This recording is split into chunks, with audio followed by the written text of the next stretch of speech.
Hello, ladies and gentlemen. Welcome back to Grizzly Bear Sim's YouTube channel, and welcome back to Green River. This is episode number 18, and happy June to you. Of course, we were together last Friday on June 1st, but this is the first Monday of June. Today is the 4th of June as you're watching this video, and I am recording this episode on the 20th of May.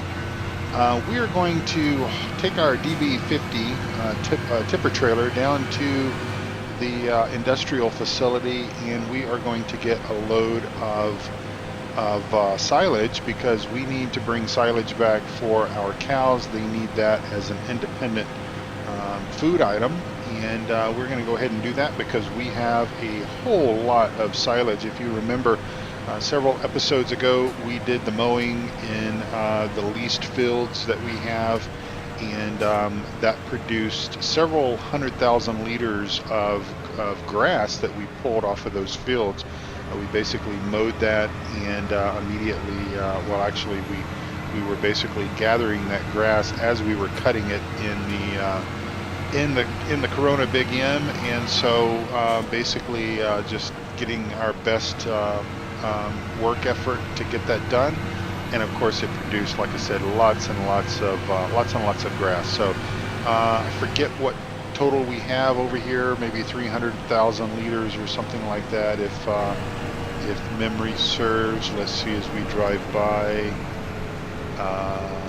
What is that? 389,000, I believe. So just shy of 400,000 liters of grass that we got off that. And I think I've been over here maybe once off camera and pulled 50,000 liters out of here already, like I said, once.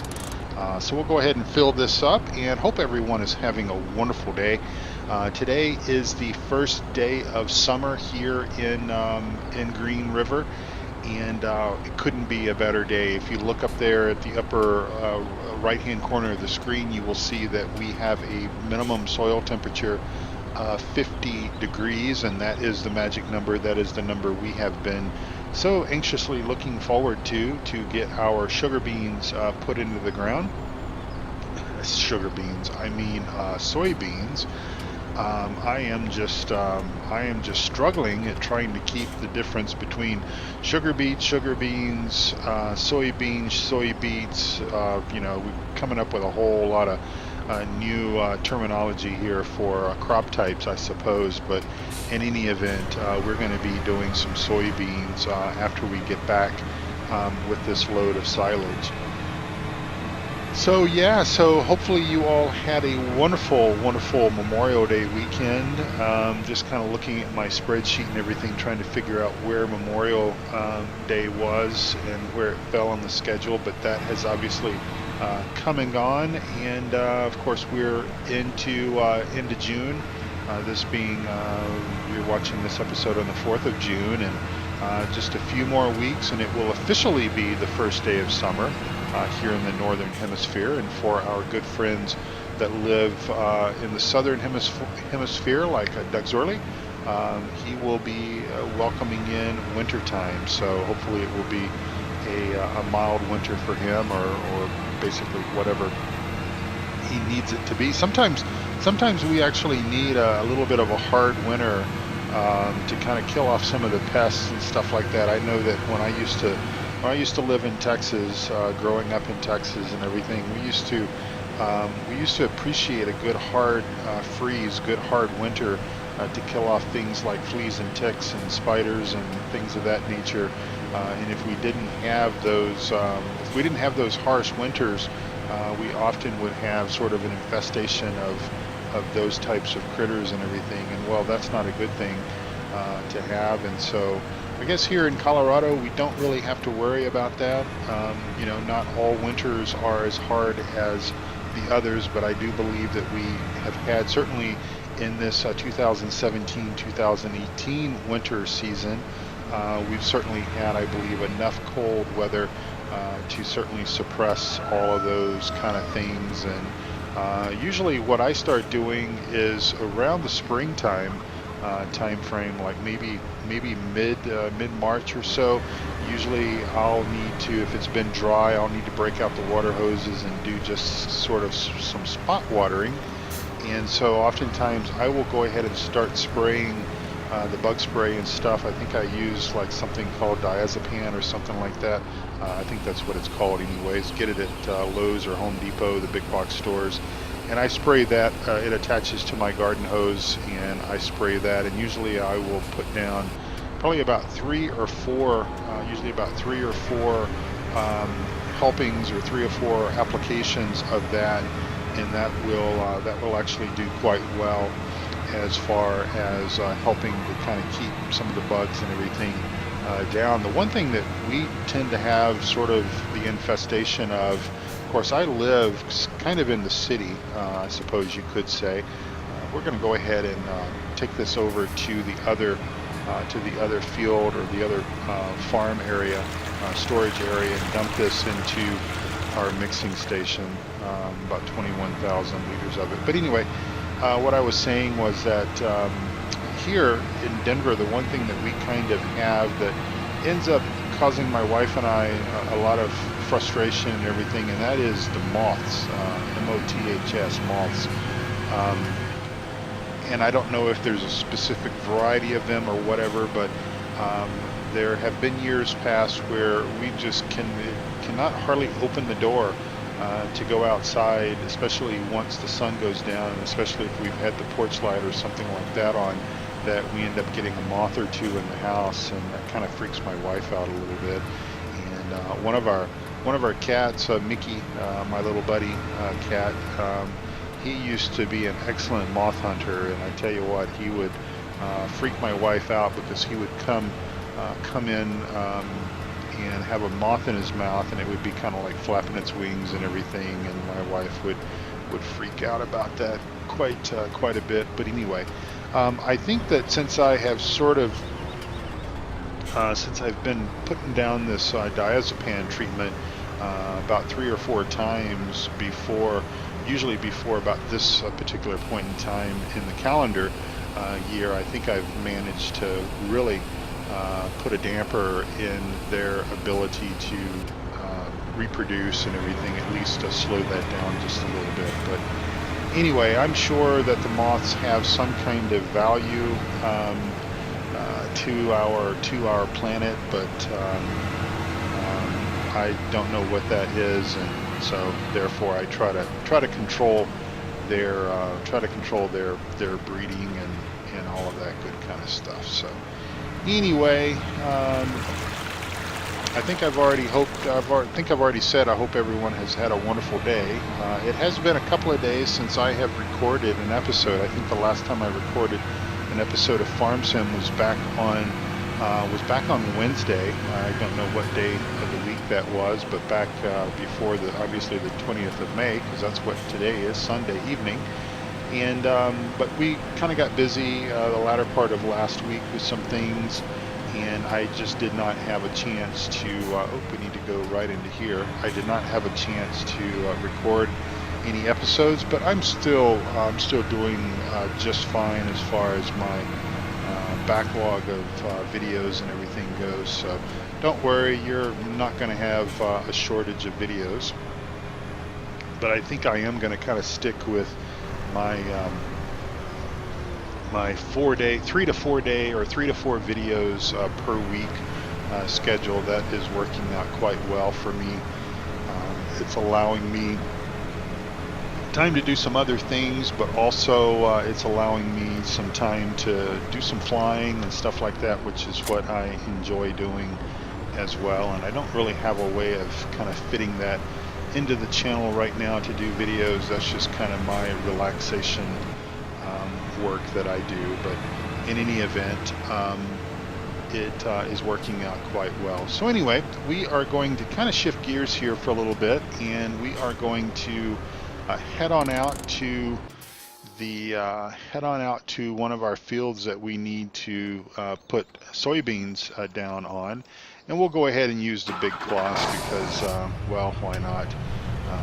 We don't get to use this tractor probably near enough, and so might as well go ahead and take advantage of it, and we'll go ahead and do the seeding of the soybeans as soon as I get my camera pulled around here and we get backed up to the correct seeder.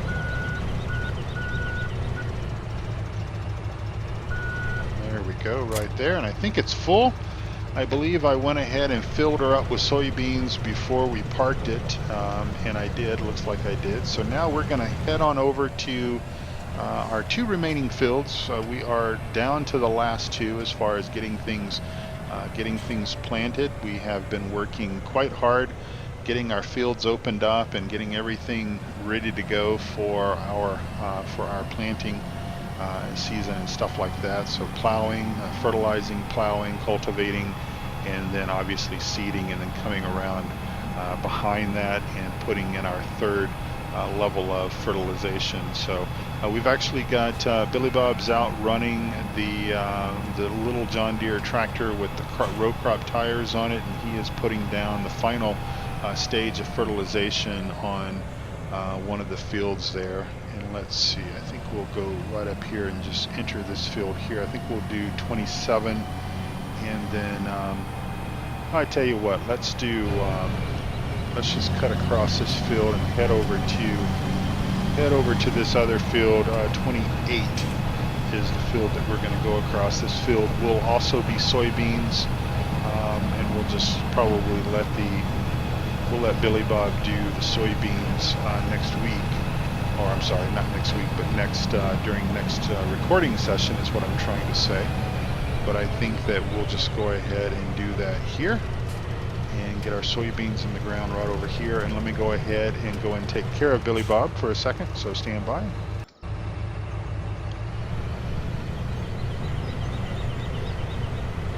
All right, good stuff. All right, so we're going to go ahead and put a headland in here and kind of go around this direction and drop us a headland in here, and then do our up and downs and everything. So while we're talking about bugs and pests and stuff like that, what's some of the bugs and pests and stuff that are up in your area, wherever you may live? Hopefully they're not too treacherous. Again, kind of here in Colorado, living in the city, well, we don't have a whole lot of things. Although I will say that a few years ago, I did see a snake out in the yard. It was I don't know really what kind it was. It was moving along, and I just kind of let it do its thing, I suppose. Wasn't too bothered with it. I don't particularly like snakes. I will admit to that, and I think a lot of that has to do with. Let's see if that's our working width here. All right. Well, we got all that dialed in finally. My apologies for that. So we'll get our GPS here just to aid us a little bit. But the little snake was just minding his own business, so I decided I would mind my own business, and we parted ways pretty much the same way that we were introduced to each other. And we go over to we've got a small state park that is right near our house. We live maybe about 2 miles away from it, and so I go up there. I'm a volunteer with the state park, and I run their geocaching program for the park. So if you're ever out in Colorado and want to hunt some geocaches that I've particularly hidden, you can go and do that there in the Cherry Creek State Park. But we do see some bull snakes over there occasionally. Never seen anything else over there as far as snakes go. There are obviously rattlesnakes in Colorado. I've got some friends that live out in near the foothills, and they're quite predominant out that direction. But we don't have any, or at least no one has seen any around here, and that's always a good thing. But we got all kinds of other critters. We've got coyotes and fox and deer, and it's kind of funny that I live within a block and a half of I-25 and I-225, and yet usually once or twice a year I will see deer in my yard, and we'll see usually see a fox and a coyote as well. Of course, living in proximity to the state park, I think that's probably why we have those, because it's they come over from that area. Of course, they don't really have to cross. They don't have to cross I-25 to get here to my house. They can just basically walk across one street. It's not too busy, I suppose.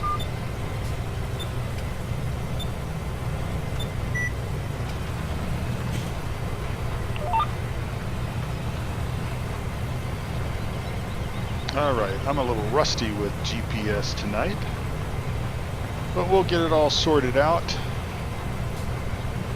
and get the soybeans in. So once we get the soybeans in, and really once we can get most of our seeding and everything done, or our fertilization and everything done, we'll get started on the rest of our summer busy work. That is mowing some more grass, doing some more forestry, most likely for wood chips.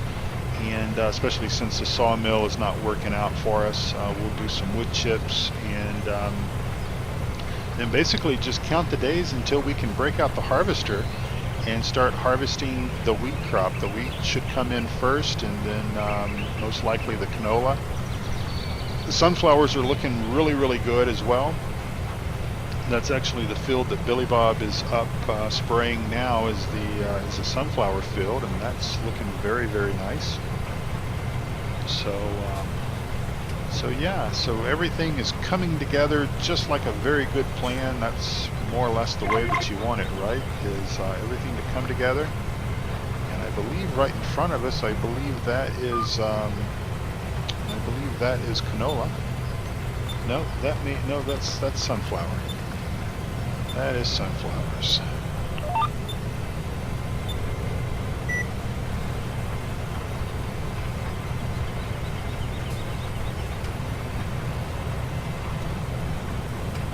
Of course, as the weeks and the months and everything tick by, it all means one thing, right? It all means we're getting ever so bit closer, a little bit closer each and every day that goes by, each week that goes by, each month that goes by, to guess what? The release of Farm Sim 19. I am just very, very excited for that.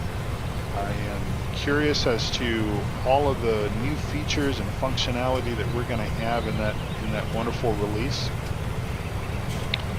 And that's pretty much what I focused all my attention and everything on. I think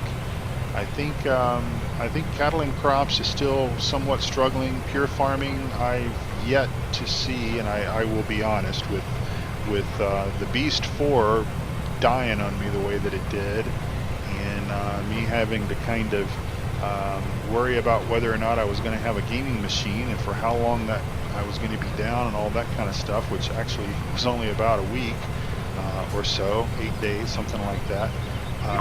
When finally got my head above the water on that situation, I really haven't had a chance, and really I would probably say not even the desire to go and kind of follow up and research and see what is going on with pure farming.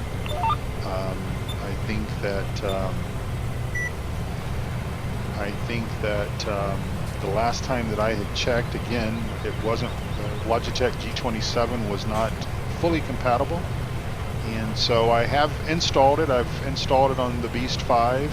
I went ahead and installed everything that I had purchased through Steam, or actually had gifted to me through Steam, because that's actually, Pure Farming was a gift from Eustace Farmer. But I am pretty much not going to worry about trying to play it, trying to explore it, or everything, until it is compatible with the G27. Just simply because it just doesn't interest me to play a simulation-based game without access to controllers. And it's a little disappointing that these games continue to come out without compatibility to external controllers. You would think by now, with enough people complaining, or enough people expressing expressing their concern and their more or less their, you know, the fact that a lot of folks, I mean, even out on Pure Farming and some of the other sites like Cattle and Crops and stuff like that, a lot of people are still saying, well, you know, until you make it compatible for third-party wheels and such, including the G27, G29, and those things like that, we're just not going to buy. You're not going to get our money until it is. And I get that. I'm one of those, and I appreciate old EP gifting me Pure Farming, but you know, I certainly would not have pulled the trigger on that until it definitely was ready to go with the G27. And I think I've mentioned this a couple of times before that I tend to, my left hand, my left wrist is cramps up really bad if I am using keyboard and mouse to do anything, like for example with Car Mechanic Simulator, that particular game. I think that's where I've more or less ruined my left wrist on that, or at least sort of damaged it from that perspective. Was I was grinding through, getting through the levels and everything, and I think that it just basically kept my hand in such a configuration that it caused a lot of pain and everything. And it's better now, but I'm certainly not going to make that mistake again, right? All right, well, we're coming up on about 23 minutes, 24 minutes into this episode, and I think what I'm going to do is I'm going to go ahead and wrap this episode up because, well, there's not a whole lot more that we are going to do other than just go ahead and finish out seeding this field. And I certainly do appreciate everyone tuning in and watching my episodes, whether it be here on GreenRiver or my alternating ETS2 and ATS. Now, it's been a week or so, about 2 weeks since you've had an ETS or ATS video. The reason for that is because the updates to 1.3.1, which is bringing about all the cool new features for ATS and some new stuff for ETS2 as well, those have kind of temporarily broke the game because of mods, simply because of mods. So today I was out researching and looking to see what's been released. So both Coast to Coast has a new update, as well as ProMods have a new update specific for that particular version of ATS and ETS2 and whatnot. So we'll get back to, I'm going to fill this in area right here, but we'll get back to doing those videos very, very soon, just as soon as the mods and everything have been updated, so that all of my favorite mods runs will work again with the game, and that'll all be great, great fun. So anyway, without further ado, folks, I'm going to go ahead and wrap this up early and give you guys a bit of your day back to do other things with, watch some other videos, do some other stuff, whatever, go out and cut the grass, whatever you need to do, you can go and do it. And so I just appreciate you watching, and I appreciate you leaving your comments and hanging out with me over on Discord and all that good stuff. Take very good care of yourself and also of each other, and come back again very, very soon for another episode here on GreenRiver on the Grizzly Bear Sims YouTube channel. Bye-bye for now.